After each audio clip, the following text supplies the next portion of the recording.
আসসালামু আলাইকুম।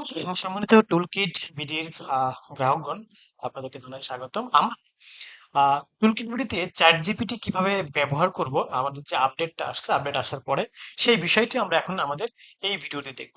সর্বপ্রথম আমরা গুগল ক্রোম ব্রাউজারে চলে যাই এবং এখান থেকে আমরা একটা নতুন প্রোফাইল ক্রিয়েট করব। হ্যাঁ, তো তার জন্য এই থ্রি ডটসে ক্লিক করব এন্ড দেন এখান থেকে এসে আমরা জাস্ট মাউস রাখলে এখানে সাইডে আর একটা বার ওপেন হয়ে যাবে, এখান থেকে অ্যাড নিউ প্রোফাইল এবং এখান থেকে মাস্ট উইদাউট অ্যান অ্যাকাউন্ট, হ্যাঁ, কন্টিনিউ উইদাউট অ্যান অ্যাকাউন্ট, এইটাতে আমরা ক্লিক করব। ক্লিক করার পরে আমরা এখানে এই প্রোফাইলটার একটা নাম দিব। তো আমি এখান থেকে দিলাম চ্যাট জিপিটি। হ্যাঁ, so এরকম একটা নাম দিলাম, দিয়ে আমি ডান দিলাম। ওকে, এখন আমার এখানে নতুন একটা প্রোফাইল ক্রিয়েট হয়ে গেছে। এখন আমরা এই জায়গাটাতে আমাদের টুলকিট বিডিতে চলে যাব। টুলকিট বিডি, toolkitbd.com, অথবা জাস্ট আমরা টুলকিট বিডি লিখে আমরা যদি এখান থেকে এসে জাস্ট গুগলে সার্চ করি তাহলে অটোমেটিক্যালি আমরা এটা এখানে পেয়ে যাব। দেন আমরা আমাদের এখান থেকে লগ ইনে ক্লিক করব।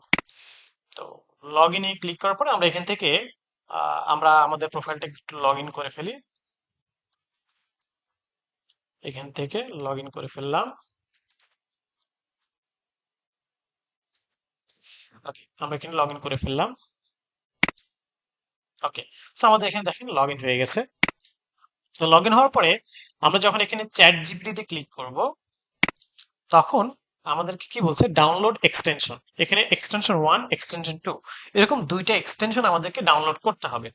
তো আমরা এই যে ডাউনলোড করব, সো ফার্স্ট অফ অল আমরা আগে ডাউনলোড করে ফেলি extension 1, extension 2।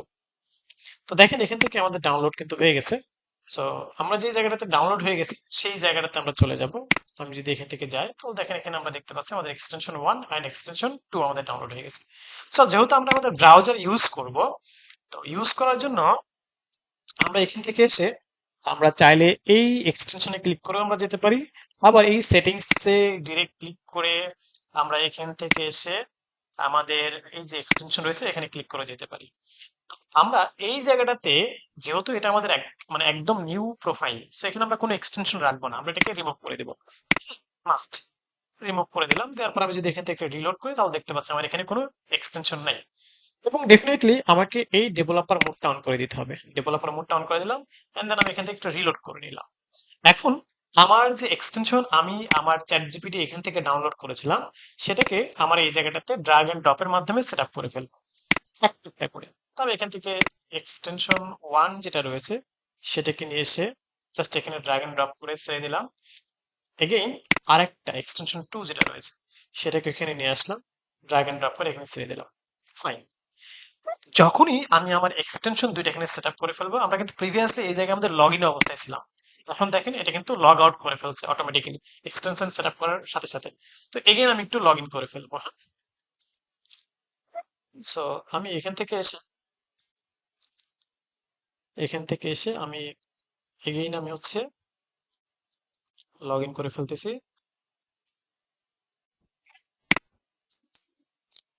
So log in করলাম। লগ ইন করার পরে আবার কিন্তু আমরা লগ ইন অবস্থায় চলে আসছে। এখন আমি চ্যাট জিপিটিতে ক্লিক করব। তো দেখেন আগে এখানে কি ছিল, এক্সটেনশন ডাউনলোড করে সেটআপ করার কথা বলতেছিল, এখন কিন্তু আর আমার এক্সটেনশন ডাউনলোড করে সেটআপ করার কোনো প্রয়োজন নেই। হ্যাঁ, আমি আমার এখানে চারটা সার্ভার দেখতে পাচ্ছি, chat GPT server 1, chat GPT server 2, chat GPT server 3, chat GPT server 4। এই চারটা সার্ভার আপনাদেরকে কেন দেওয়া হয়েছে, কারণ হলো চ্যাট জিপিটি 1 সার্ভারে যদি অনেক বেশি ইউজার ওয়ান সার্ভারটা ইউজ করে তখন লাইক একটু ট্রাভেল হতে পারে বা ইউজেস একটু প্রবলেম হতে পারে, তো তখন আপনি চ্যাট জিপিটি সার্ভার 2 ইউজ করবেন, অথবা 3 ইউজ করবেন, অথবা 4 ইউজ করবেন। তো আমরা একটু চ্যাট জিপিটি সার্ভার 1 এই মুহূর্তে একটু ইউজ করে দেখে আসি। হ্যাঁ, তো আমরা এখান থেকে চ্যাট জিপিটি সার্ভার 1 এ ক্লিক করলাম এবং এটা ওয়ার্ক করতেছে কিনা সেটা একটু চেক করি। যে হ্যালো, জাস্ট আমি হ্যালো লিখে একটু ওকে হাই পাঠাই। তো হাই পাঠানোর পরে আমরা দেখতে পাচ্ছি চ্যাট জিপিটি ইজ ওয়ার্ক। তো এই ফরম্যাট অনুযায়ী আপনি আপনার যে টুলকিট বিডি থেকে নেওয়া যে সাবস্ক্রিপশনের মাধ্যমে যে চ্যাট জিপিটি নিয়েছেন সেটা আপনি ব্যবহার করতে পারবেন। আশা করি বুঝতে পেরেছেন। এরপরেও যদি কারো কোনো কনফিউশন বা কোনো প্রবলেম ফেস করেন আমাদের সাপোর্ট নম্বরে কন্ট্যাক্ট করবেন। আশা করি আমরা সেখান থেকে আপনাদেরকে সাপোর্ট দিয়ে থাকবো ইনশাআল্লাহ। আল্লাহ হাফেজ।